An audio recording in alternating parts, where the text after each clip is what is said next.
नमस्कार मित्रांनो, आज आहे संत गाडगे महाराजांची जयंती. संत गाडगे महाराजांबद्दल काही बोलण्यापूर्वी मी त्यांच्या पत्रातील एक अंश वाचून दाखवतो. श्री आलोकाबाईस श्री गाडगे बाबांचा अनंत कोटीचा नमस्कार. पत्रास कारण की गोरक्षणातून लवकर बाहेर पडाल तर बरे होईल. तुला पैशाची पक्के भूत लागले. कमी नाही, तू मेल्याशिवाय ते भूत निघणार नाही. तुला ते न लागावं पण लागलं. दादाला निरोप सांगावा की पाहुणे बुवाचे 2 रुपये बंद करा. पाहुणे बुवा तुझे मालक आहेत, त्यांच्या डोळ्याने दिसत नाही, सेवा कर. मित्रांनो, हे पत्र गाडगेबाबांनी कोणाला लिहिलं असा प्रश्न आपल्याला पडला असेल. तर इतक्या कठोर भाषेतील हे पत्र गाडगे महाराजांनी आपल्या स्वतःच्या मुलीला लिहिलेलं आहे.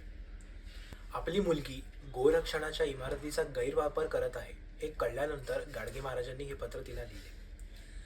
सामाजिक एकता असो, सामाजिक प्रबोधन असो किंवा अंधश्रद्धा निर्मूलन असो, अशी विविध कार्य गाडगे महाराजांनी आपल्या आयुष्यात केली. त्याचबरोबर या सर्व कार्यांसाठी त्यांनी धर्मशाळा, संस्था, दवाखाने अशा विविध गोष्टी उभारल्या.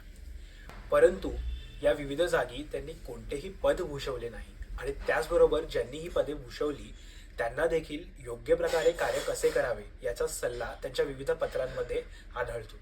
खऱ्या अर्थाने लोकहित आणि समाजहित जपणारा संत हा कसा असतो हे गाडगे महाराजांनी आपल्याला शिकवले. आणि म्हणूनच याच तात्पर्यासाठी आलोकाबाईंना पत्र हा धडा कर्नाटक राज्यातील 8वीतील मराठीचा अभ्यासक्रमात समाविष्ट केलेला आपल्याला दिसून येतो. संत गाडगे महाराजांना त्यांच्या जयंतीनिमित्त अक्षरधर्मी समूहातर्फे विनम्र अभिवादन.